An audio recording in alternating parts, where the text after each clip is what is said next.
Okay, so we want to welcome everyone out today for the second annual Congressman Parren Mitchell Symposium entitled Intellectual Activism, Social Justice, and Criminalization. What I want to say is that there are going to be a couple of things. So we have an audience here. Thank you all for coming, and I know that people will also be trickling in as they get out of class in about 15 minutes or so for that 12:30 class. And hopefully the people who are here, that you will stay with us for the rest of the day. I'll give you a preview of what you can expect for the rest of the day. And then we also have people who are watching us via live stream. So that's something that's very exciting. People can also participate in a live Twitter chat with the hashtag Parren15. So we will also be getting questions from people who are on Twitter, so make sure that you participate. We definitely want to hear your voices. We would definitely make plans to incorporate the questions and comments that you have. And in a second, we will put up the Twitter stream as people are making comments and questions and as that's coming in. This event is made possible with the Department of Sociology. So this is an event that is being held by the Critical Race Initiative in the Department of Sociology. And we have several co-sponsors to thank, including the Office of Diversity and Inclusion, the Consortium on Race, Gender, and Ethnicity, the College of Behavioral and Social Sciences, and the Department of African American Studies, as well as the group of scholars and students who have come together all semester to hold events that's very much in line with Black Lives Matter and how we're thinking about what's happening around the country. Obviously, for people who are here, this has come home, so to speak, as we watched, in many ways, parts of Baltimore burn last night. And I think yesterday it becomes very interesting because in one day we saw 3 events happening literally within moments of each other. First, we saw, if you were watching TV like I was, first we saw the swearing in of the first Black woman Attorney General, Loretta Lynch. We also saw the funeral of Freddie Gray, who was the 25-year-old man whose spine was broken at the hands of the police and then died a week later. And then into the afternoon and into the evening, we saw a purge of rioting by high schoolers to express their marginalization and have their voices heard. And here with the Critical Race Initiative at UMD, we aim to provide an important intellectual lens to these events. And so hopefully you'll be joining us the entire day. So we have this first panel. I'm telling you, we really had to work hard to get these panelists here. I would say even the people who are on campus, because everyone is extremely busy. And I think when you hear from them, you'll see why they are a part of this particular panel. So this first panel, and as you can see for your program, who's here, for people who are not, this first panel is Intellectual Activism in 21st Century America, Ethics, Technology, and Constraints. It will go from 12 to 1:40. We'll then have a break. For people who are watching live via live stream, we will have a silent documentary that you can watch that will then transition us to the second panel starting at 2 p.m. on social justice and the pursuit of equality in the era of mass criminalization. For those of you who are here at the University of Maryland, we will then transition to a reception right downstairs where we will have remarks from Dean Ball, the Dean of Behavioral and Social Sciences, as well as Congressman Elijah Cummings. It's 2 people who I definitely want to thank for this event, because without them, this event would not be possible. Wendy Laybourne, who you will hear from at the beginning of the 2 p.m. panel, is the chair of this event and also a graduate student, a doctoral student, candidate, I should say now, in the Department of Sociology. Her hard work, simply has to be commended, because without her, this event would not be possible. The second person is Karina Havrilla, who has so many hats in the Department of Sociology. I believe her official title is Academic Administrative Coordinator, but for anyone who is in the Department of Sociology or in BSOS knows she is so much more than that. So I just want to give both of them a round of applause, because I think their efforts come through today with all of the ways that we are engaging with the public in this particular event today. It's my pleasure to introduce the moderator for this event, Dr. Ruth Enid Zambrana, who is a professor in the Department of Women's Studies. She is also the director of the Consortium on Race, Gender, and Ethnicity, as well as the chair of the Department of African American Studies. Dr. Zambrana's scholarship applies a critical intersectional lens to structural inequality and racial, ethnic, and gender disparities in population health and higher education trajectories. She is currently the principal investigator of a project entitled Diversify the Faculty, Transform the Institution, which is supported financially by the Annie E. Casey Foundation. Dr. Zambrana wears so many hats here on campus, as I just told you, but one that I didn't mention is something more personal to me that she probably didn't necessarily know I was gonna say. In many ways, Dr. Zambrana is the ideal mentor that I could actually have, and I've been fortunate to work with her since my time coming on this campus. And oftentimes what people don't see with all of the titles and the titles of her books and everything that she does intellectually is the way that she gives back to the next generation. And I've been fortunate to work with her on a project, and also had a publication that came out recently in the American Education Research Journal. And so it is just a pleasure to have her moderate this panel, because I think in many ways she represents intellectual activism in the many facets of ways that academics try to engage with the public and our students. So I'll turn it over to her. Thank you.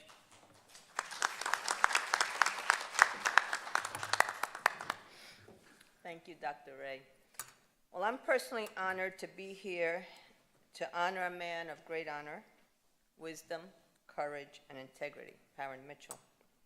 I want to thank the Sociology Department, the Critical Race Initiative, especially my colleague, Dr. Ray, and Dr. Roberto Patricio Casanowitz,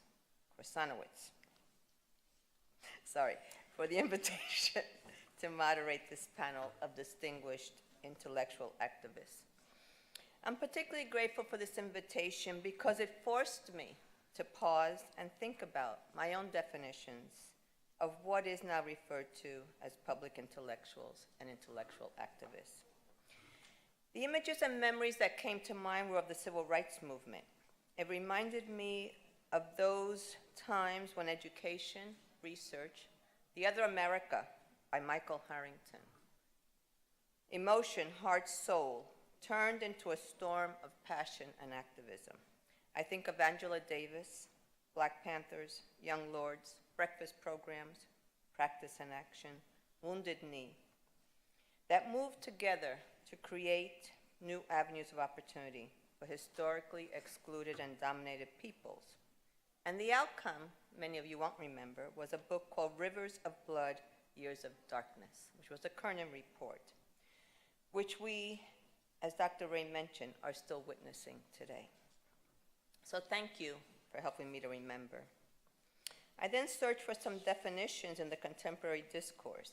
David Yamada talks about using scholarly research to inform and shape social change initiatives. In her book on intellectual activism, Dr. Collins asks scholars and public intellectuals to assess the meaning of their work. She challenges readers to rethink the potential of speaking truth to power, and examines both the role of the intellectual in public life and how well questions of contemporary social issues are communicated in the public at large, which is one of our goals this morning. And Dr. Collins is here in the audience, so thank you for that book, Dr. Collins. I found other definitions of using one's own struggle to make a case for more research, for illness, for equal rights. In essence, intellectual activists seek to inform the public about rights and causes. There are many forms of intellectual activism, though, including research, publications in different journals, teaching in the classroom, students' research projects and internships where they gain a different experience, and then media, such as op-eds, radio, television, Twitter, Facebook, and blogs. In the 1960s, the public intellectualism was geared to expand our democracy, to seek a better world, to achieve democratic principles of equality and opportunity for all. I perceive that our definitions of public intellectuals have changed somewhat in contemporary times. Our goal today is to engage a discussion on the conceptualizations of intellectual activism, what they mean today, the role that technology plays in academics' ability to engage with the public and influence policy, and whether boots on the ground is necessary in the 21st century to be considered an activist. Our distinguished panelists will discuss how they use technology to create social change. In this first panel, we wish to create an interactive symposium so that the panelists will each have about 3 minutes to reflect on how they conceptualize intellectual activism and how they pursue their intellectual work. Then we'll spend the majority of the time, as Dr. Ray mentioned, engaging with one another. They will engage with each other, with you, and with those on Twitter. Some of the questions we want to consider include: how do you conceptualize intellectual activism? Do you need to have boots on the ground to do this type of work? Why did you decide to engage in the work outside the domain of the academy that is often not rewarded within the ivory tower? I think an important question is, what are the consequences of engaging in this work in the academy? We have precedent from the 1960s, and I'm sure the consequences are very similar today. And what are the potential of communication, public intellectual activism, in terms of impacting the thinking of the larger society and indeed expanding our democracy? So let me now introduce each of our panelists. Each of them has a distinguished and long trajectory of not only intellectual activism, but scholarly work. So I will only mention a few of their accomplishments. To my left, Dr. Philip Cohen is a professor of sociology here at the University of Maryland, where his teaching and research concerns social inequality, family sociology, and demography. He is also the editor of the journal Context, published by the American Sociological Association for General Readers. His most recent book is called The Family, Diversity, Inequality, and Social Change, published in 2014, and he also writes the Family Inequality blog. Dr. Brittney Cooper, who's the last person on my left, is an assistant professor of women and gender studies and Africana studies. She received her PhD in American Studies from Emory University in 2009. Professor Cooper is currently completing her first book called Race Women, Gender and the Making of a Black Public Intellectual. She is the co-founder of the Crunk Feminist Collective blog, which was named the top feminist blog by New York Magazine in 2011, and a top race blog by the Ruth.com in 2012. She also writes for the CFC as a Crunk-tastic. Is that right? Neil Fraistat is professor of English and director of the Maryland Institute for Technology and the Humanities here at the University of Maryland. He is the co-founder and general editor of the Romantic Circles website and has published widely on the subjects of digital humanities, romanticism, and textual studies. He has also received numerous awards from the Society for Textual Scholarship's biennial Friesen Bowers Memorial Prize, the biennial Richard J. Finneran Prize, and the Keats Shelley Association's Distinguished Scholar Award. Dr. Eric Anthony Grollman is assistant professor of sociology at the University of Richmond in Virginia. Did you raise your hand, Dr. Grollman? Okay. His primary line of research examines the impact of prejudice and discrimination on the health, well-being, and worldview of organized groups. What? Oppressed groups. Dr. Grollman focused on the intersections among systems of oppression to document the experiences and well-being of individuals who belong to different marginalized groups, such as Black women.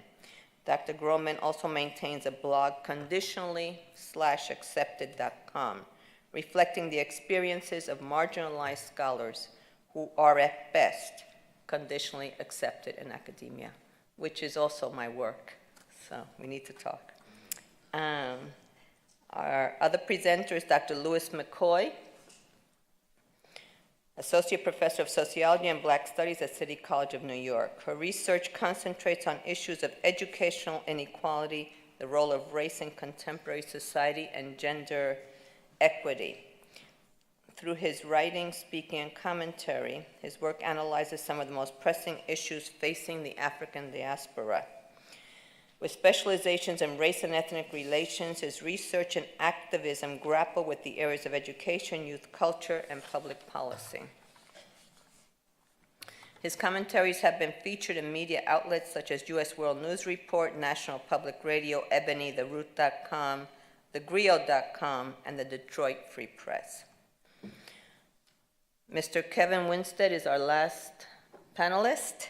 He is a third-year PhD student in American Studies. His research examines social movements, religion, and the social construction of reality. Mr. Winstead's work focuses on the mobilization dynamics of the civil rights movements and the subsequent Black Catholic movement. Currently, he is webmaster for Powerlines, a graduate-run online journal, as well as a member of the Visual Culture Caucus of the American Studies. So please help me welcome our panelists.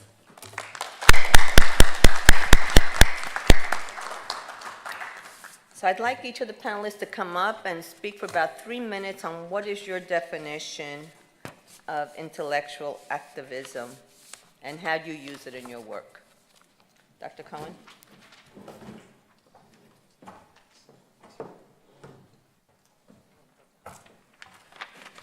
Wow, thank you so much, Dr. Ray and Dr. Zambrana, for that introduction and for inviting me to be here.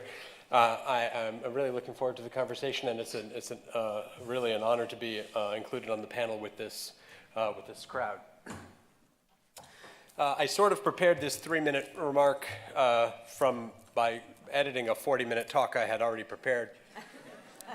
So we'll see how it works in the super condensed version. I'll be very brief. I think I'm principally involved in this because of what started with my blog, the Family Inequality blog, which is approaching about 800 posts since 2009, about 6 years. And so I've been doing this for a while, at least in terms of hours, if not years.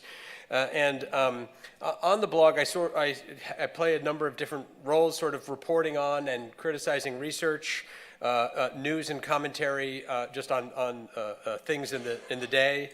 A certain amount of material is sort of aimed at teachers and people teaching on topics related to families and inequality. And then, although I didn't plan this, a certain amount of engaging in debates sort of within the discipline, within social science, within sociology, sort of about methods and politics and ethics and those issues.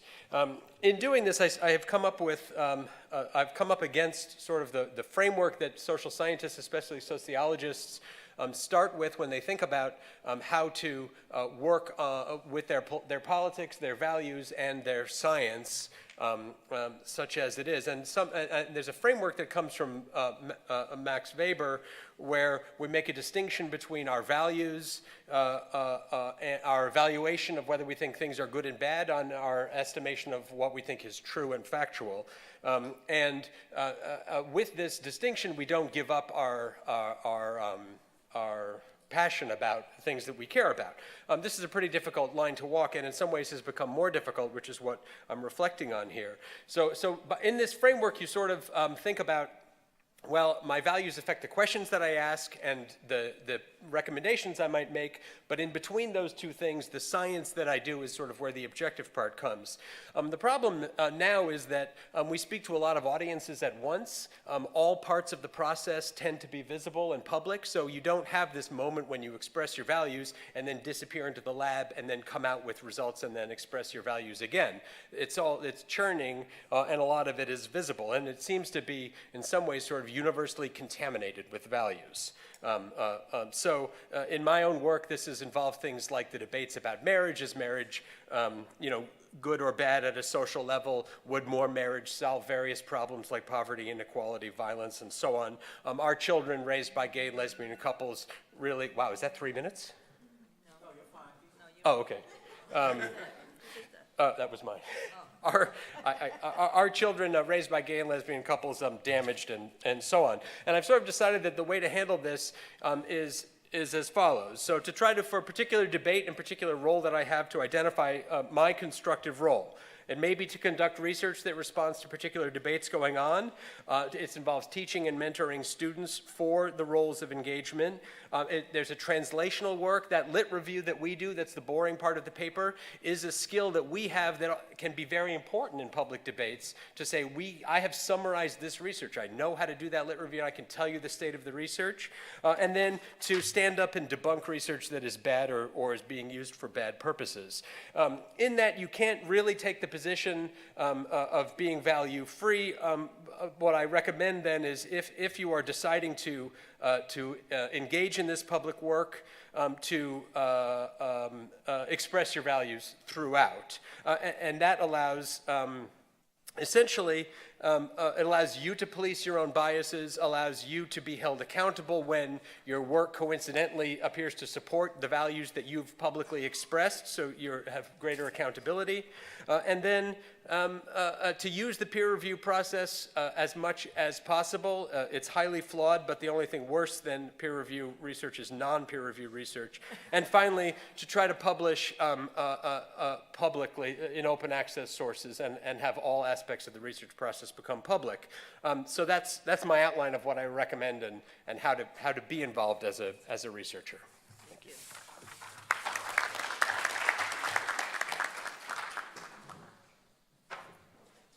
Okay, Mr. Kevin Winstead.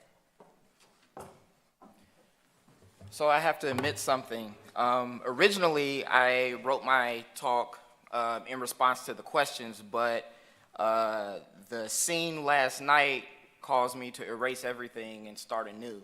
So bear with me. I would like to thank the Critical Race Initiative for this incredibly timely discussion.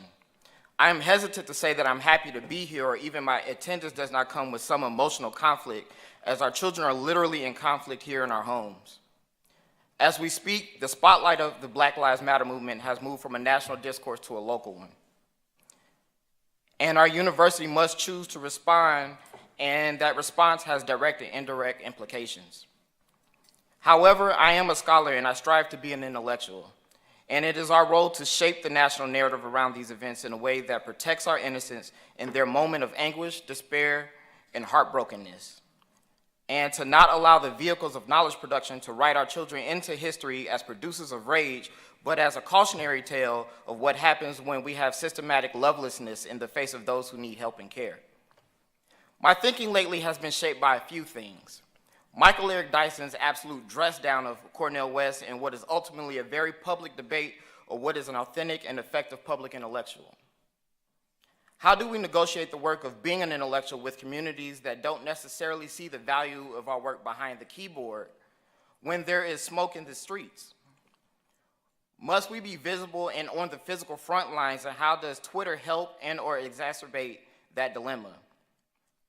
Have African-American scholars replaced the ivory tower with an ebony one? I have contemplated the role of the public square and how the people continue to create public space even as society in the age of neoliberalism continuously erases physical public space. Black Twitter has constructed a powerful machinery built on the back of the everyday that has the potential for social insurgency. Literally, Scandal's gladiators and Beyonce's Beehive have created dormant networks ready to be activated in online insurgency. African-American women have used social media to create relatively safe space, to share their ideas and to speak truth to power. I have also seen online space become racialized and gendered by those with invested interests in maintaining the status quo and the structures of allyship by diminishing the work of the online intellectual activists as inconsequential. I'm looking at Tim Wise in particular. It is on the shoulders of the intellectual activists to remind present thinkers of a just history that challenges the notion that somehow our kids are behaving differently today in the face of tragedy than they did 50 years ago. Let's not forget that the Watts riots happened in 1964. It is our job to remind contemporary America of the implications of the shifts in language. What is the need to call justice social as if all justice isn't already social? The public intellectual must go where the people are, and they are on social media. As with any platform for engagement, that requires us to explore the contours of what is ethical and determine the effects of our words. The platform is 24 hours even when our engagement is not.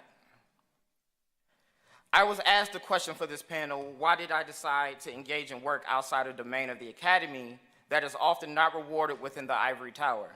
But truthfully, how could I not? It was these same communities that sacrificed for me to make it here, not only as a path to escape the hood, but also to learn the tools needed to speak truth to power. What kind of human being would I be now that I have the opportunity to repay these people, but instead hand them the excuses of why I can't speak up for them?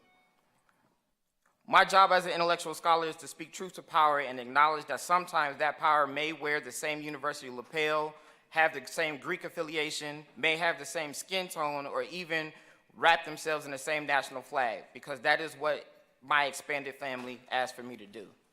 Thank you.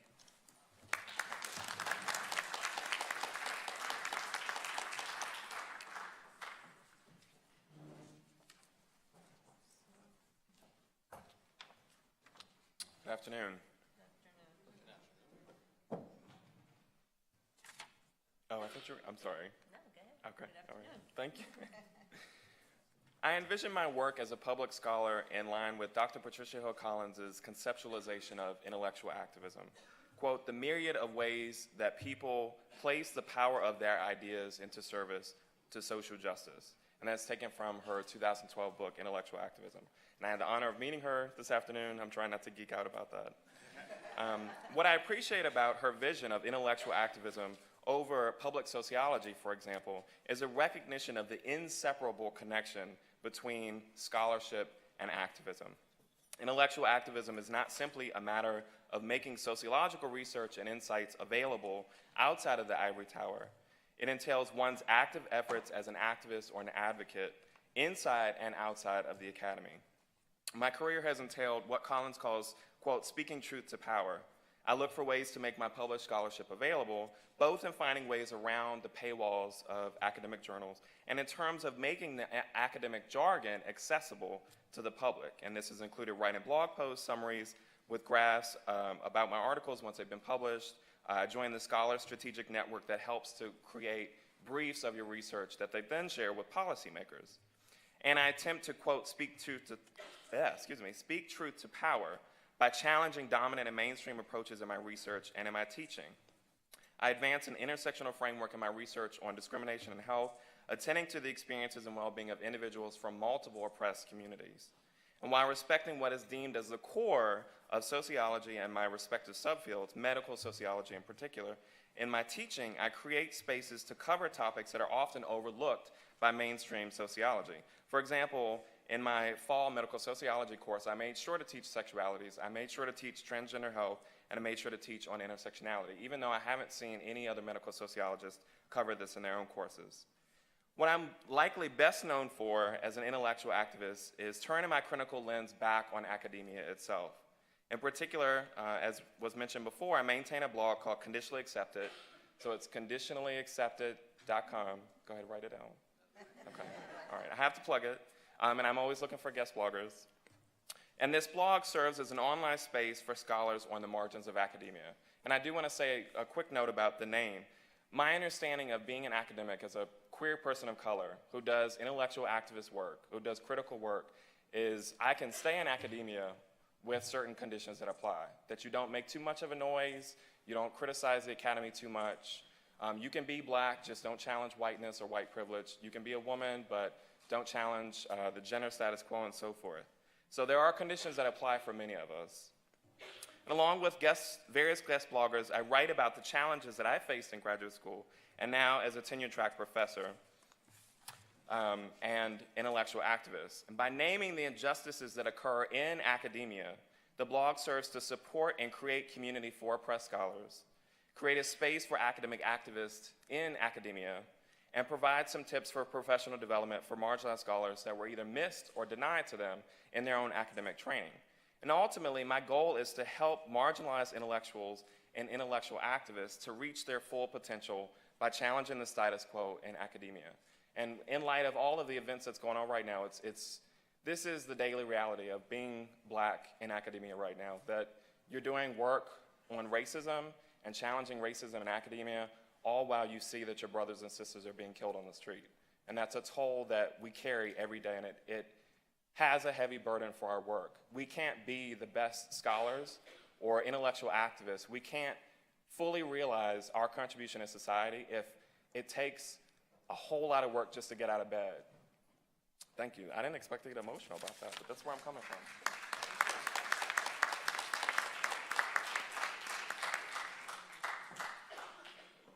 Dr. Neil Fraistat. Hi, I'm also honored to be here and to be part of this larger, important conversation. I'm here primarily because of the work that has been done this semester by the Digital Humanities Center on campus that I direct, MYTH. And I want to talk just a little bit about that work, but I want to precede that by making two claims about activism. Claim one, documenting the historical record of social media activism and making it available in archival form is itself a form of activism. Those in power control the shape of our archives, the facts on the ground of history, unless others do something about it and help to shape our collective memory. In the words of one prominent archivist, a society's need to remember is balanced against its desire to forget, to leave the memory behind and put the event out of mind. And this is nowhere truer than of acts involving institutional violence. Claim two, analyzing the historical record of social media activism is itself a form of activism. It's not enough for us simply to possess social media archives. We also need to understand them. Such understandings can lead to new and more powerful forms of social activism, provide counter-narratives to erroneous, misleading, or falsified accounts, and enable new knowledge about how social media itself is changing the forms and possibilities of social activism. Let me exemplify these points by discussing what MYTH has done with an archive of 13.5 million tweets that were collected by our lead developer, Ed Summers, who's right over there, during the first 2 weeks after the killing of Michael Brown and the ensuing events in Ferguson, Missouri. This archive of 13.5 million tweets includes all the photos that were sent in tweets during those 2 weeks, all the videos that were sent in tweets during those 2 weeks, all the links that were sent in tweets during those 2 weeks. And in addition, which tweets got favorited the most, which got retweeted the most, which tweets were responding to other tweets, and for some of the tweets in our archive, geolocation data about where the tweet was sent from. In a series of 5 digital humanity incubators this past semester that served as Black Lives Matter's UMD teach-ins, we opened the data set up to the campus community to see what their research interests were in the set. And then we had training sessions on how to collect large social media archives from Twitter, the ethics and rights of using such material, and on tools and methods for analyzing these larger data sets. These sessions have been heavily attended by graduate students and faculty here, and I think they point to the fact that something useful has been going on. We'd like to think at MYTH that in a small and local way, we've been helping to practice and incubate social media activism. Thanks.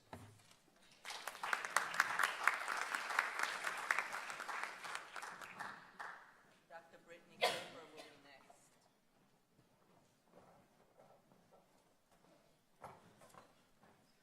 Good afternoon, everybody. Thank you to Dr. Ray, to Dr. Zambrana. I, too, am standing that Dr. Collins is in the room because any sister who is in the academy knows the shoulders on whom we stand, so thank you so much. I engage in the work of intellectual activism because I am under no illusions that the academy or the Black exceptionalism that put me there ultimately make me any safer than those folks in the street. I'm very clear that to be a Black woman in the academy doing work that is about the liberation of Black people and women automatically renders one in a precarious position. What it means to be in the neoliberal university is that you are always being asked to prove the value of doing liberatory work while you are being given less and less resources to do so. That is not fundamentally different from the ways in which I watch young Black feminist women on Twitter do the significant intellectual activism and theorization of building a movement, of getting angry, of being trolled, of being harassed, of being threatened with rape, as I was threatened recently, not with rape, but there's a guy who just has been writing, "You're fat and ugly, you're fat and ugly," every week as a way to discredit the kind of work that I seek to do, particularly on behalf of Black women. So there are sisters out in the world who are taking those kinds of hits, who are doing the work for free. They are not being compensated for that labor while they watch others then take their labor to build movements, get book deals, get jobs. But we are reliant upon their thinking. That is not unlike the way in which Black women have transformed academic spaces with lots of labor that we don't get credit for. So I'm very clear that even though the academy looks like a buffer against the street, we have a real long history of Black women in the academy dying far too soon compared to our male counterparts for us to believe that we don't work in fundamentally violent spaces too.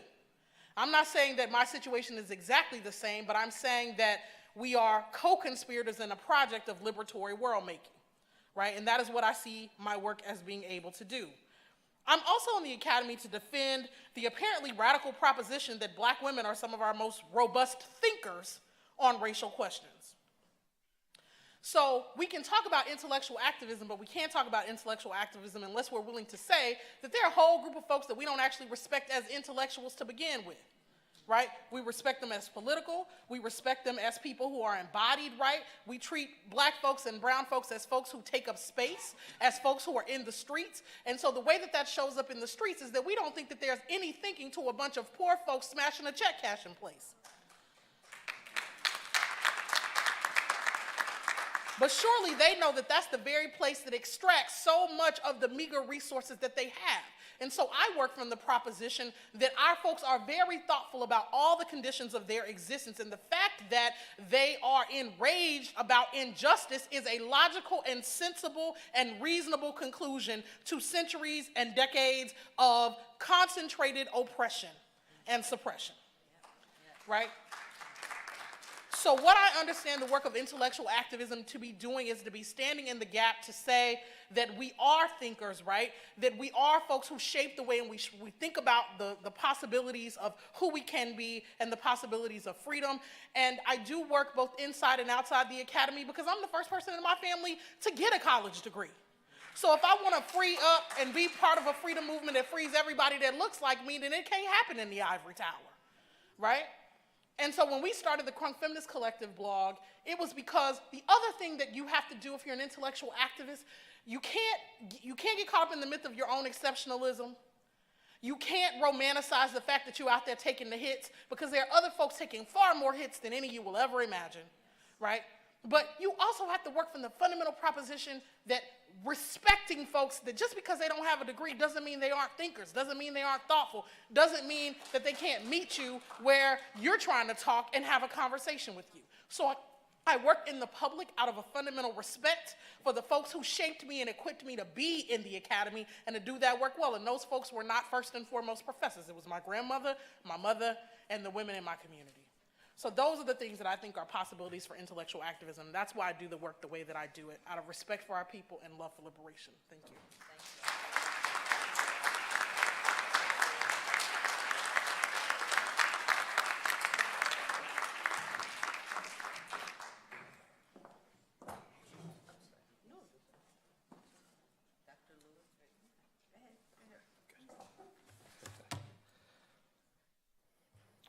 Trying to set a timer because I will hold y'all here all afternoon and my co-panelists will be mad. You got me? Good. So I come to this, I'm excited to be at this panel, but I come to this project of kind of like intellectual activism or public intellectual with a short narrative, right? I meet a lot of folks who are interested in becoming PhDs. And I meet a disproportionate number of young males who are interested in becoming PhDs. And I ask them, what do you want to do? And soon the magic word pops out, I want to be a public intellectual, right? I'm like, okay, right? That's not a degree I've ever seen, right? But part of it is that we are now in a moment where the term or concept of public intellectual is not foreign, right? It's in fact something that's sought after, but our clarity around it is a little bit murky. And so I want to tell you a little bit about what I think about this idea. So first, intellectualism. I want to say up front that scholarship and intellectualism are not necessarily equivalent, right? There's a lot of scholarship. Pick up any journal that is not intellectual, right? It's like run the regressions, put the stars on it, voila, right? We've done some incremental addition to science, but we haven't done anything that's heavy lifting. And alternatively, we know from our feminist foremothers that intellectual work is not relegated just to scholarship. The way that my mother thinks about things, the way that my father thinks about things shape the way I think. So whenever I'm in a space and trying to do intellectual work, I'm always asking the question of like, the folks who are part of my community, do they get what I'm saying? Does it have some resonance with them? And does it push those who are in my community and those who are looking at my community to think a little bit differently? If it's doing that, I classify or qualify it as intellectual work. With that being said, as a scholar right now, thank God, as a post-tenure scholar, right, a tenured scholar, I have scholarship too. I do work on education. But there was this moment in which I had to make a distinction between the thing that I studied and also many of the things that I live. I'm a black man, right? So the bulk of my scholarly writing is on education. The bulk of my engagement around change is around the issue of police terrorism. Right? Why? Because I've been pulled over by cops. Why? Because I've seen people brutalized. Why? Because it is part of the everyday lived experience of blackness. So when folks are like, well, can you show me your most recent article on police brutality? I'm like, that's not what I do. I do live and embody, right, the experience of those who are faced with police, but I do work with folks, right? And I want to make a distinction here. Most of my work is not visible by the media, but is very visible to the publics that I'm engaged with. So I do work with the Malcolm X grassroots movement. So if you're in New York, you may be like, oh yeah, I know Doomy because he did my Know Your Rights training, right? That's not going to get an MSNBC hit. I do work with organizations like A Long Walk Home or Relationship Abuse Prevention Program, working with the young folks to try to figure out how they think about gender violence, because for me, if I can reach high schoolers in the Bronx on how we deal with gender, it's worth 5 times the hits that I can get on Gawker. It's not to suggest that I don't like Gawker, because I've written there. But trying to do work that is working with multiple communities is part of a tradition that I think sometimes gets flooded out by what Mark Lamont Hill calls more like celebrity intellectualism, right? Being very visible. There's something about hypervisibility that we kind of equate with these things, and I'm not sure it's actually there.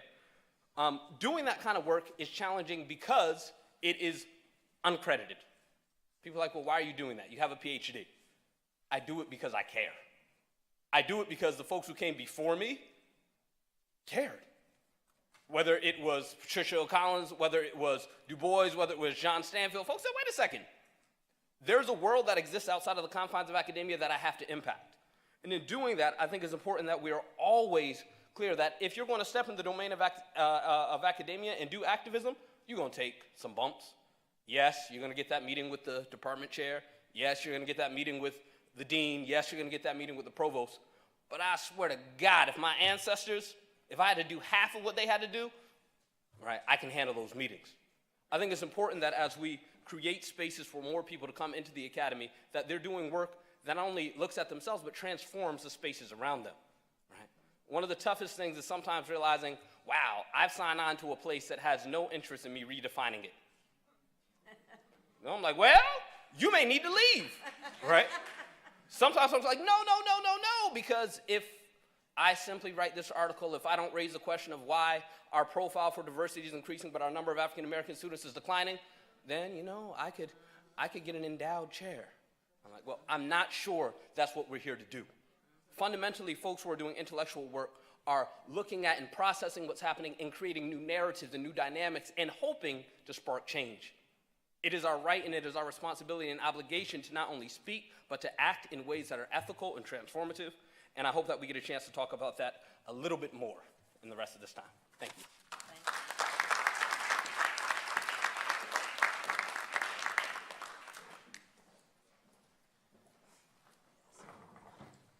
So one quick announcement. So for people who are here, people who are on Twitter, we know that you are chiming in, asking questions, commenting. That's wonderful. For those of you who are here, you probably have a note card that was sitting on your seat. If you have a question that you would like to pose to the panelists, write your question down on that and raise your hand, and we'll come by and get those and bring those up to Dr. Zambrana. Here are the first set of questions. These are the Twitter. Okay.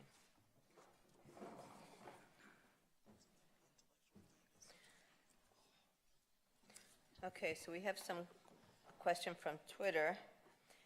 First one is, do we have an obligation to speak up for communities that cannot speak up for themselves, even if our rhetoric and writing challenges and contradicts academia? So the panelists have a chance to speak to this first. Does anyone want to address this first? Yes. So something is a little bit perplexing about that question, right? Do we have a responsibility to speak up for communities that can't speak for themselves? We talk about silences a lot, but I've only seen people silenced, right? In order for you not to have a voice, someone has to be suppressing it. So I don't think we as scholars need to be in the job of saying, well, let me tell you what the people who have no voice have. We need to be raising questions about why they have no voice. Why the media would rather talk to a set of folks who will, as Adolph Reed said, translate the drums, right, than talk to the folks in the street. When we looked in Baltimore the other day, there was a CNN reporter who was walking through Baltimore, and they grabbed the microphone. He's like, I'm gonna grab it back. I'm gonna grab it back, because I need to talk to someone who is going to decode this. I'm like, well, if you let those young brothers and sisters have the mic, you're gonna get more than what you bargained for, right? I think it's important that you let those voices exist, and we use our voices to speak up as well. So for me, I just wrote something literally on the train here, thinking about this question of, do you condone violence? It is literally the first question out of, the first statement out of everyone's mouth on the left, right? You get on someone who's like, I don't condone violence, but ... And then it's some tepid defense of folks who are still mired in poverty and struggling with these things. I'm like, wait, we have to pass this litmus test of I don't condone violence, which is really a way of neatly creating a line between civilized and uncivilized. It's what it's saying, I know black folks, but I ain't those black folks, right? So if we're in front of a microphone, if we're in front of a keyboard, we gotta say, wait a minute. Do I condone state violence? Absolutely not. So let's talk about accountability there first, and you can't separate me from my siblings in the struggle.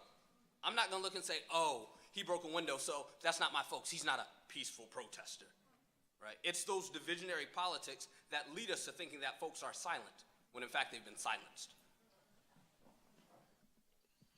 See, do me a showing out. Yes, I love it. Let's do it.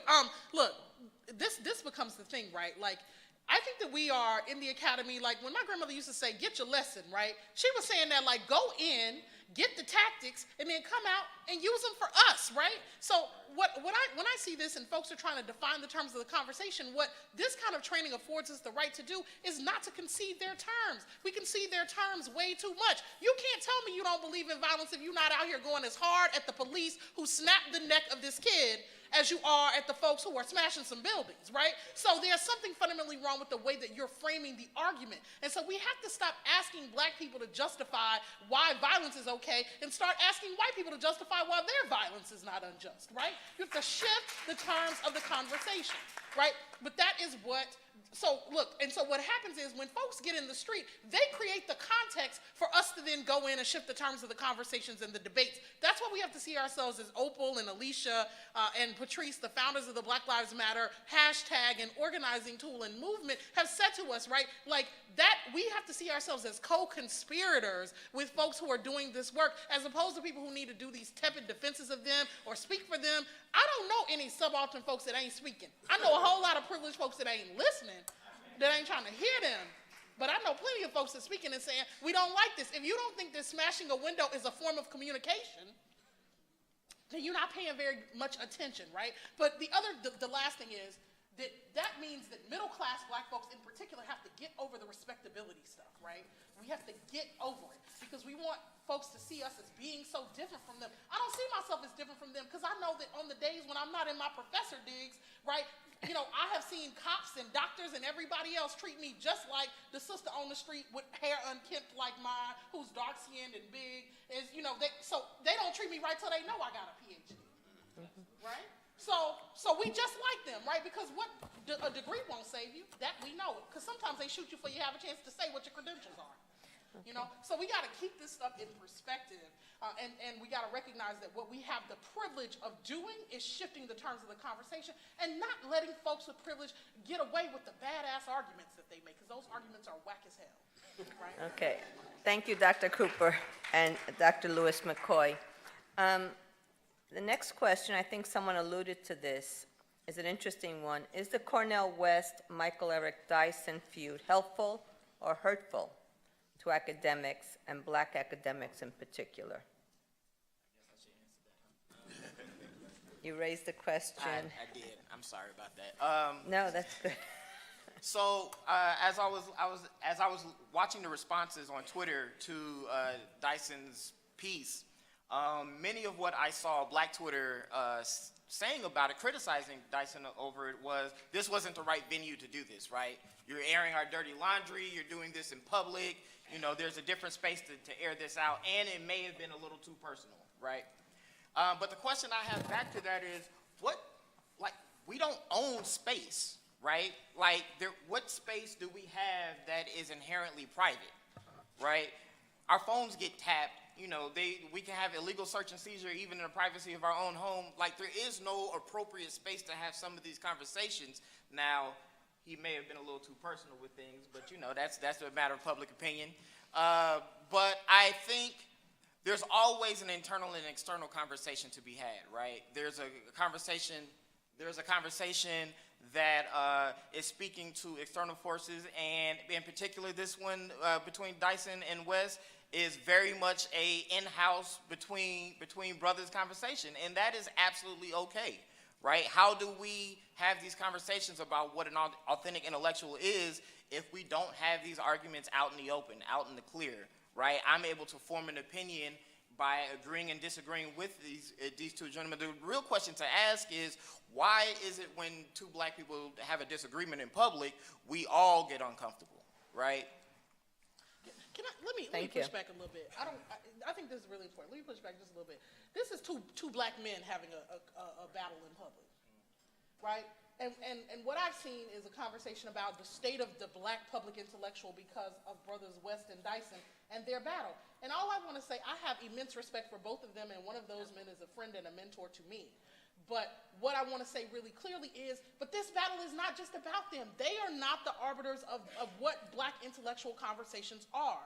And so one of the reasons I'm passionate about this is because black men have a long history of having these battles out in public. Du Bois and Booker T. Washington are the sort of text of that kind of thing, but it goes on in every single decade of the 20th century and now the 21st century. And so they can't be the only markers of what is important to intellectual conversation. And they can't be the place that we look to decide the state of intellectualism or how we do it. And so that's part of the reason that I work on black women, right? Because they do this shit really, really differently, right? They have different kinds of concerns. I'm not saying that they not cutthroat too. Sisters can get down too. I'm not essentializing, but I am saying that we're having a very limited conversation, and we're looking at that as though that's the marker of the whole conversation, and it's not, right? And then many of us get drawn into that battle, and I've been reticent to speak on it because I don't have tenure, and I think it's also important if we're going to have that conversation to talk about what are the risks in all of the spaces where we do this work, right? That there is actually a risk to taking sides here that all of us cannot easily take, right, in the same way. And we have to say that. There's a risk to doing public work when you don't have tenure, too. So every week I'm like, well, how many times can I say white supremacy before somebody comes calling, right? When my colleagues are getting harassed, when I'm getting death threats, when folks are threatening my students, how many times can you do this work before it becomes a risk? And so that's the conversation I want to have. I care less about their internal battle. I care more about what it means in terms of how do we fight, right? There has to be a place for disagreement, but how do we fight? What is our ethics of fighting? And recognizing that we have other models for doing this besides what black men in suits are talking about. We just do, right? Okay, thank you. Dr. Cohen. I don't know if these are even working. One thought about the Dyson West thing is that for academics is that one part of that critique is that as Cornel West became more activist, he generated fewer new ideas, and so there's that kind of academic issue of you're not generating new scholarly work, and that lowers the legitimacy of your activism or your intellectualism or your intellectual work. And one of the things that is interesting in that is when I decided to devote time to writing a textbook and writing a blog, part of what I was thinking was that there's really a lot of work I could do that would be really useful that would not involve generating new knowledge. And it's pretty, and I may be wrong about that, and it may be that I'm thinking about generating new knowledge too narrowly. But with what we already know, and new information comes out all the time, but what we basically already know, there's really a lot we can do with. And so I struggled with that aspect of that debate because, on the one hand, I was sympathetic. Well, he's an intellectual. He should be generating new knowledge and new ideas. On the other hand, we already know enough to do a lot more than we are doing. So I was torn about that. Thank you. Now, I think there's an important question which many of you raised, which is how do you deal with the critiques and haters, particularly when they center on your identities of race, gender, sexuality, etc. And how do we overcome or really address the issue of impact, and to whom are we impacting in terms of having the opportunity and the ability to change the values in this country for the importance of racial equality, ethnic equality, sexual equality, etc.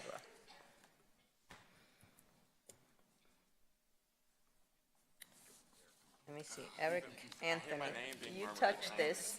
I've written about some of the backlash that I've gotten, and I'm going to preface this with the threats of sexual violence and so forth. Women who write in public, it pales in comparison to that. It's a damn shame that to write in public as a woman, your life is threatened. You're challenging ideas, the status quo, and so forth, and it goes to the level of not disagreeing with you intellectually, but I'm going to kill you because I don't like what you're saying. So it pales in comparison to that, but I will say the critiques that I've gotten from fellow academics is so much worse than what I've gotten from white supremacists. People who wear hoods and skinheads and so forth, that was nothing, that was a little pinch. But I have colleagues, I use that term loosely, in sociology they've taken everything to task about me. They posted pictures that I posted myself to mock me and so forth, and his work is not serious, he's fat, he's ugly, I've gotten some of that stuff too and so forth. Just making fun of me, but not taking my ideas seriously. And it's really not for those people anyway, it's for fellow folks that are oppressed and marginalized who are trying to just do their work. The question often comes up, how do you respond to that? I don't know. I think that I would appreciate something a little more than just academic freedom, because it feels like we tolerate that you do this. You're free to do it, but we're not really going to support you. And I'm well aware that even being on this panel with activism in the title is a risk, and it's being publicly televised and so forth. It's a risk doing this, but I've gotten to the point where, I do have to be careful not to lose my position, because then I can't do the things I want to do to make a difference. But at the same time, it's not about my personal comfort. Who cares that I have anxiety and so forth? If I'm not sitting up here, my perspective is not reflected, and all the other people who look like me, brown queer folks, they wouldn't necessarily have a voice reflected. So I just have to be up here, thicken my skin, I guess. I don't know, there's some folks who've gotten it worse that I probably can learn from, Brittney in particular. Some stuff I saw recently, your last post where you really went in about Jesus being... Oh, that didn't go well. So I've gotten nothing like that. Bad. Yeah, no, that went really bad. Dr. Cooper, if you could answer, so what do you think is the impact of all your work? I mean, I hear you all saying that it is really difficult, that it's a personal attacks on who you are, on what you do, on what you value. So what do you think is the impact of this sacrifice that we make as public intellectuals, as scholars? We're in our universities. They don't value us intellectually. I mean, I look a lot at retention and promotion. We are severely underrepresented in all academic institutions. It's not about us. I think it's about the constant devaluation that we experience, which is intolerable, and there are no coping mechanisms to address that. You say mean impact on me personally, on the. No, the impact on the larger society, because that's what we're talking about, equality, right? Yeah. Well, look, I think a couple things. One is, like, I'm under no illusions that, like, the work that I do for Salon or CFC. Do you have a microphone, Dr. Cooper? I'm under no illusions that the work I do for Salon or CFC is going to count for tenure. I don't do it for that. I do double work, right? So I'm doing my book, I got my articles, all that stuff. Like, I just have a whole tenure life that's sort of separate from this other life. Because for all kinds of reasons, and not just because of the institution, but also because I've had fellow academics be like, well, you're doing all this public stuff. Where your book? Can you bring it? And all this stuff. So, you know, so I'm like, I am going to bring it. Right, and so that requires doing double work, because I'm not going to give up this other work because I think it's important. But also, part of the reason that I think this creates a challenge is because that Jesus piece that pissed everybody off, I looked at it last week, it's been out a month, it got 51,000 Facebook shares, right? So you write an academic article, it gets 200 downloads on a good article, like a classic article, right? Your book might do 300 to 500 in the first printing. But I can do 300, you know, reads of an article in the first 30 minutes that a piece is out at Salon. And that's also true at CFC, right? That even before I started writing for Salon, which is a much bigger venue, at Crunk Feminist Collective, by the third year in, you know, pieces routinely did 10,000 shares there, right? We routinely do, you know, could do 35 to 40,000 hits in a day for just a blog that a bunch of feminist academic chicks write together, right? So you learn that. So one, you see the impact in numbers in a way that academicians don't quite know what to do with. But two, I go to conferences all the time and I have young women. I've had like this year, like 3 or 4 young women just come up to me and say, this blog saved my life. And they weren't being hyperbolic. They were saying, I read something you wrote in a moment when I didn't think that I was going to be here, going to make it, that this was for me, this space felt violent, and I was able to read a sister saying, I've been through that, you'll be fine, here's some things to do. And so if that's all it ever does, it has had far more impact than so much of the work that we do. Right? And so those are the reasons why I keep on getting up and doing it when I have to read about how fat and unattractive I am. You know, and I mean, and even on a level of like, because it's not just that, my colleagues also get harassed. So this week, one of my colleagues emailed to say that they were going to have to engage the university council because somebody from the National Association for the Advancement of White People had taken to calling the administrators in the office and my department chair. Right? So last year, they had to have, the administrators in my department had to have police escorts from the office every day because of something I wrote. Right? So it's you know, so it's having impact. It's both negative and positive. It's a lot to take. What I do is apologize. I'm thinking of something really nice to do for those folks for taking hits for me. But you also begin to learn that you got to have crew and folks to have your back because it might seem like you're doing all this work, but there are a whole lot of people who are supporting that work, holding you up, defending you in spaces that you can't see, and taking some of the hits that other folks want to get to you, but they can't. There are folks who are acting in a buffer zone, which is why you can't get caught up in your own singularity and doing the work. You know, I think, I know Kevin wants to speak, and I forgot the last name, but I want to also to address, as we speak about this, the impact on white supremacists, I mean, on white people who feel so uncomfortable in talking about race. Are we preaching to the choir, which is a very important thing? We are helping our own community to survive because they hear our voice, we are the role models. But how does it impact others? So I will let Kevin speak, and then, So part of this conversation, we have to acknowledge the role that faith plays in what we do, right? And I don't necessarily mean that in a spiritual way, but when we write and we put something out in public, we have no idea where the reach of our work goes, right? We hope in a lot of ways, and all we see back a lot of times is the negative. So we actually, like, the ways that it positively influences the world, we don't oftentimes get to see that, right? And in particular, so I follow Dr. Cooper on Twitter and many other modes, she has no idea that I read her work, right? And not only that, she has no idea how, in many ways, her work has, you know, challenged me to correct some things in my own thinking, right? Or even to reinforce some things that I had been thinking about but wasn't sure was actually correct, right? She has no idea. This is the first, we've never met before, right? So, you know, the only way for us to get to a point where we are confident in doing what we're doing, we have to have faith, right? I mean, faith is a large part of it. And to kind of contemplate this question of what our work, how white supremacy engages our work. Social media becomes a really, really interesting venue for that, right? Social media becomes a really incredible venue to have these arguments. We do have the luxury of choosing who we want to argue with, right? And when we want to engage. And, you know, there is a nuance to supremacy, right? In my mind, there is ignorance that I cannot negotiate whatsoever. It doesn't matter what I say. It's like, yeah, but you're black. And it's like, yeah, I am black. That's true. But there are others who at least present themselves as really wanting to have a conversation or, you know, surrounding facts. And, you know, we engage. And sometimes I can get them to move a little, sometimes not at all. And if I can get an inch, that was a successful day, right? So, you know, are they still white supremacists? Yes. But can we find something today that we can agree upon? Yeah. Does that mean we can engage in a conversation down the road and start from that point?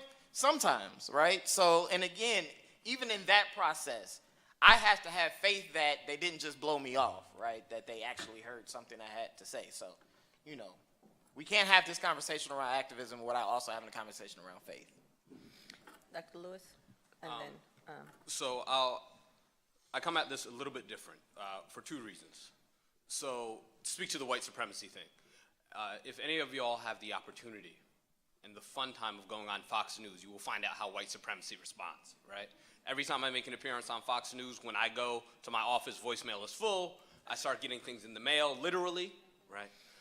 And I get a call from across the street from the administration. You know, we want to talk about your recent thing on Fox News, right? White supremacy doesn't move much, right? In fact, the folks who engage me in that way are not interested in a conversation, and I'm really clear.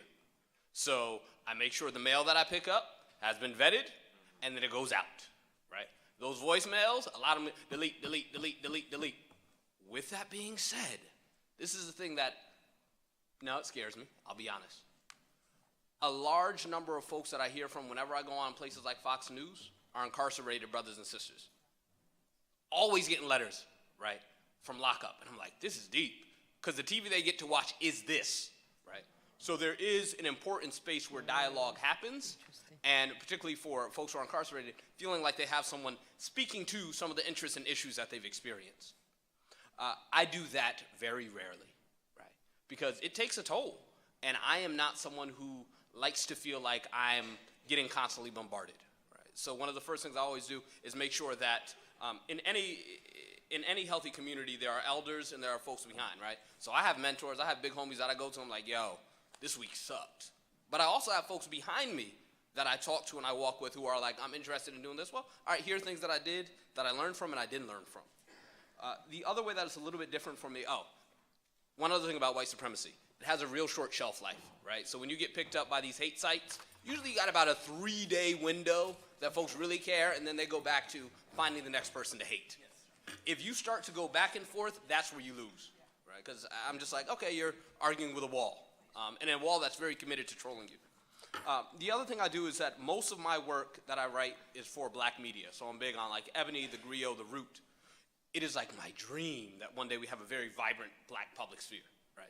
And in that, I'm typically writing to the folks who are in the middle and movable. Not the folks who are intransigent, not the folks who are already the choir, but I'm like, so let's have some conversations about how you see the condition of black folks, how you see the operation of white supremacy, and what we need to do to work around it in schools, what we need to do around it with police, what we need to do around it with gender. That gets pushback, but I'm much more willing to engage in those conversations because, and this doesn't mean white supremacists flood these sites, right? They tend to be conversations with folks who are really interested in engaging. I also have a pretty strict policy of I have at least a 1-week moratorium on reading comments. When I post something, I wait a week and then I read the comments. Because if I read it during the first week, I may get real wrapped up, my ego gets real centered, I'm like, I gotta respond back. When I go back in a week, if it's not moving me, I'm like, okay, right? And most times it ain't, right? That first week that you get into it is really just, in my experience, it's my ego getting the best of me. And that's not how I wanna personally live my life. Now, Dr. Lewis-McCoy, can you address briefly, because we have a lot of questions here, white colleagues? Because we have the extremes. We have, you know, those who are not going to listen at all. We have white supremacists. But we have those, our colleagues, Yes. who don't like to discuss race, who are not comfortable with race, but who, you know, try to be supportive of the issues. Well, I think the biggest thing is gatekeeping, right? So when moving through the academic ladder and into different spaces, white colleagues will talk about support, but they're putting weight behind publications getting out, putting weight behind some of these votes, weight behind hires. That's where the rubber doesn't meet the road, right? Okay. And so I try to work with folks, but also I recognize that these are institutions that don't come with a mission of serving a diverse set of population. When I got to City College, which is a majority, quote-unquote, minority school, when I looked at the professoriate, it looked like any other historically white college or university. Mm-hmm. It was white, it was male, it was old, right? To this day, I am one of 2 African-American faculty in the Colin Powell School. One of 2 African-American male faculty in the whole school, right? So we got some issues to deal with. For me, it's about interpersonal relationships. There's got whole institutional sea change needs to happen. Okay. We have some questions for specific people, but everyone participate. But let's start with Dr. Fraistat. How do people who want to use social media for research do that? And Neil, you wanted to comment also, so why don't you comment first and then answer the question? The comment has sort of been overtaken by the conversation. And it was just to the effect that white supremacy isn't a monolithic thing. It's a Right. broad, wide Exactly. spectrum of Yeah. conscious and unconscious beliefs. And how do things, Twitter provides, for instance, if we're talking about how social media might expand the reach and have some impact on white supremacy. Yes. You know, the simple mechanism of retweets, where someone I know has read something that Brittney has said, retweeted it, so I've seen it, and all of a sudden I see, oh, that's interesting, let me follow that up. I mean, we can talk about a lot of negative ways that social media work, and we have, but that's one way that there can be, you know, small dents in white supremacy through what happens in Twitter conversations. And now remind me what the question was. No, again. thank you for that. I think that's important, that white supremacist ideology is part of the internal fabric of U.S. society. Yeah. So it goes across. Yeah. And, I mean, the big question is, how do we change this society? But the question for you specifically is, how do people who want to use social media for research do that? They look to, there are lists on Twitter, you do some searching, and you can find lists of people who are tweeting in certain fields. You can go to bloggers whose work you admire, find their Twitter handle, see who they're following, and start following those people. It's all about the structure of how you build your own archive. You know, who do you want to be following for what reasons? What kinds of networks do those people have that might be of interest to you? Thank you. Now, we have about 4 or 5 questions that are very much related to precisely to what you all are talking about, the risk of engaging in this conversation, the risk of having a different ideology from the normative institutional ideology. And the question is, what are the risks of doing intellectual activism for professional careers and personal lives? And what are the ways to incorporate intellectual activism as part of the tenure and promotion process without losing the opportunity to get tenure and promotion? And Phil, your name is here, so I want to start with you. I'll just say something very brief about that. I actually was on the American Sociological Association Social Media Task Force, and we were supposed to help develop sort of a best practices paper on how to how people could incorporate sort of engaged scholarship or public engagement and promotion.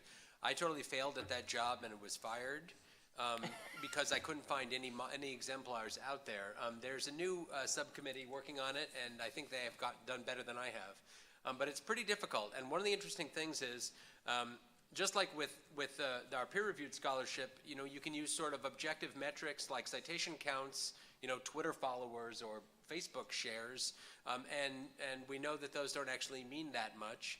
On the other hand, the alternative is actually reading and evaluating the work, which is kind of an ideal. We'd like to think that that's how we got our appointments and promotions, unless the people reading and evaluating our work hate us, in which case it's not that helpful. So it's really kind of a dilemma, and it's overlaid with the problem that if you establish something as criteria for appointment and promotion, then all of a sudden it becomes another requirement.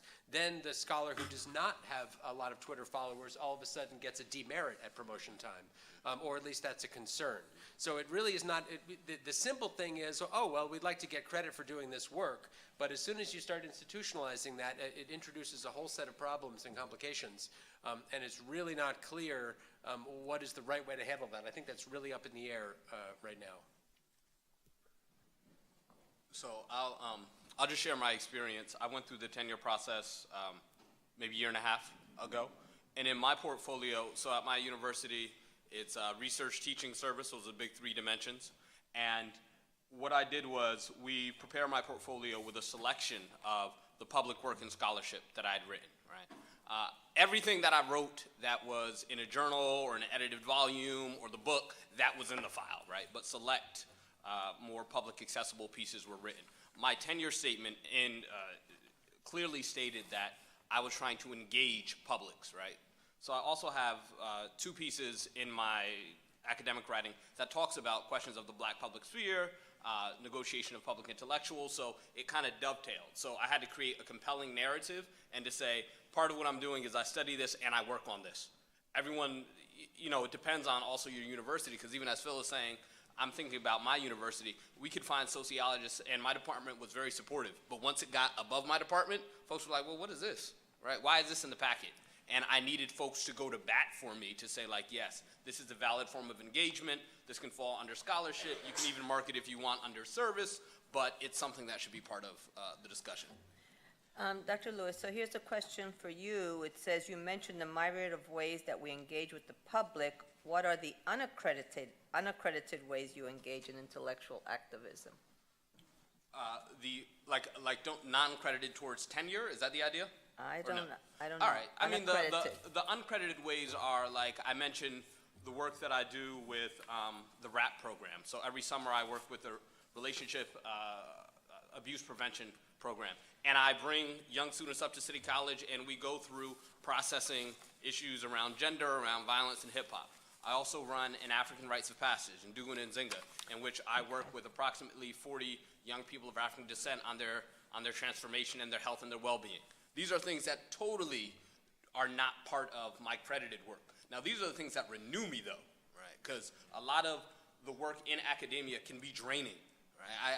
I don't know how many academics are in the audience, but it's like you finally send that thing out and you're like, whew, but you don't actually feel catharsis. You just kind of feel like, I just got beat down, right? Or you get those reviews back and now you're really like, right? So that everyday engagement for me around the community is very renewing, and it fits my purpose. It's not something I think every academic would do, but that's what I tend to do. Okay. Now, that takes us to another question for the others to think about. Does activism have to include boots on the ground? What is your response to those who say your work isn't work if your body isn't on the front lines? So I'm not here for either side of this argument, right? I take real issue with, so like there are definitely the Twitter activists who are like, she's an elitist because she's an academic or whatever. And, and I'm like, well, when I roll into classes and teach them in ways that are fundamentally opposed to like Western metaphysics, right? And Western notions of epistemology, you can't do that easily. When you make space in academic space for Black folks and brown folks to to flourish, that is its own kind of activism even within that space. And then when you think about all of the additional labor of mentoring students, of being on leave, I'm thinking about like how I was on leave but still doing committee work this semester, and how even though I was on leave, like I still had students who needed things. So part of my commitment to them meant that I showed up for them, right? Like, so those are things that happen in particular to women of color faculty that don't necessarily happen to our male counterparts in the same way. So we're not necessarily elites in these institutions, and the institutions are violent, so I think that the critique is like low-hanging fruit and not particularly nuanced. So I am conflicted about this, though, because I do want there to be some integrity, and folks do make you feel like you need radical street cred in order to do your work, right? Because they're like, well, all y'all are doing is sitting around talking, and we're doing things. And it's like, well, if we're trying to make sure that women's studies and black studies actually exist in the academy, then we're not just talking, right? And that requires a fair amount of activism, but whatever. But I do go out on occasion and participate in actions, and I am a part of the Black Lives Matter organizing team in the Northeast. And so what I try to remember is that we all have particular strengths, and that what we need to do is use those strengths in service of the work in the ways that we can. And so sometimes I'll talk to friends who will say, look, like I don't go out in the streets, but I'm a writer, right? But one of the things they say is, but I am helping the movement if I commit to my craft in such a way that it is liberatory, and I do that very well. And I actually think that's a compelling argument. Everybody doesn't have to march, but some of the stuff that's going to be held at the teach-in that accompanies the march is from folks who have spent their lives in libraries and archives and labs, giving us the kind of statistical research or the kind of historical research that helps us to make a compelling case. And a lot of times you can't do that and also be on the front lines getting arrested, right? Exactly. We all have our places to play here. And I think, so part of what I think is that we got to have some ethics of engagement around this, right? And we got to give people the benefit of the doubt, which is to say there are folks whose intentions aren't right, but why are those folks always the focus? And so just conceding to people that that academics have a particular job to play, organizers have a particular job to play, role to play. We don't all do that stuff the same way. We don't all do it well, and respecting each other in doing that work. So when folks come for me as an elitist, then I act very ugly on Twitter. You don't want to see my Twitter feed on those days, because I think it becomes a way to pull each other's card and not respect. Here's what is at stake for me. And I think it's really important to say, and I gestured toward it before. We're doing real intellectual and emotional labor when we step into hostile spaces to do this work. My stomach has been in knots since I watched the news yesterday, right? I feel stressed and on edge, and I'm like, just try it, just try it. I just want the right person, right, to just try it, right? That is real trauma. That is real, that is, and so to go teach, to keep it together, to not go off on folks, to write the salon piece that's coming out tomorrow as I was coming down on the train, when really I just want to say, fuck all this, right? Like, that's really all that there is to say, right? And so to figure out words to actually say in good arguments, that's real intellectual and emotional labor, and we are all doing it. And so we got to deal with each other with an ethic of care and mutual respect around this, which is to say that all of us work in these hostile spaces, and we're all trying to make those spaces transformative and livable for our folks. And so when we work from that position, it becomes much harder to call people elitist because they're not out marching with you, because they might be marching in their boots might be just as heavy in their office space because of how hostile their colleagues are and how much their work is being devalued. Exactly. Right? Thank you. I just want to say we have about 10 or 12 minutes left, correct?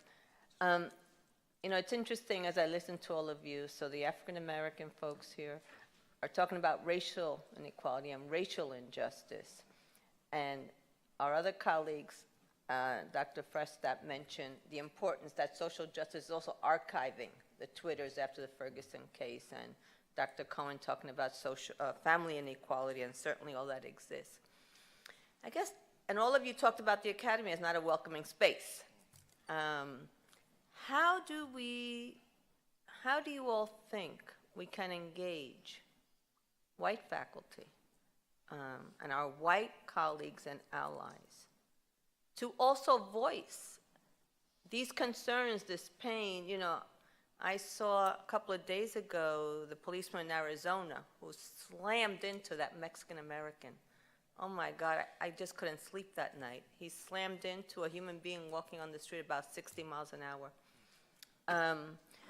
So how do we socially engage our colleagues to make those academies, to make our universities have more representation of those who care about these issues, so that they can produce knowledge that speaks to some of these issues that you're all speaking about. So I thought we should address that also. I really just have one short comment. Make a short comment because Is Dr. it- Lewis is. Is it a failure of colleagues of color to engage white colleagues that's the problem? I don't No. think No. that's it, right? I think that it's that now look, there's a limit, right? There's a limit to the dog and pony show that we're gonna do though. And that's the problem, is when you start drawing the line and they see it, right? But I think that we go out of our way to engage, to not be seen as combative, to be, to be inclusive, to like, I mean, because, you're talking to somebody who's in the junior faculty haze. That's the only thing you get in the haze is like, don't piss people off too bad. Make sure you're doing your work. Come to the thing. Show up. Be nice. Don't go off in the meeting. Do Okay, right? what would you say, if we could, what would we say to our faculty colleagues, how you can help us? Let's turn it around then. What would we say of what? How could they help us? Or how can they send the message? That was a setup. I'm good. Okay, don't answer. Don't answer. Okay, Maybe, Yeah, go ahead. Maybe part of your question has to do with how do you motivate white faculty yes. to do the intellectual work that needs to be done? And that's a tough question. And who can motivate them? Yeah. Because I hear Dr. Cooper saying we certainly can't. So who can motivate them? So let me offer this, right? I think Brittney's 100% right. Like, we don't need to rehash the bridge called my back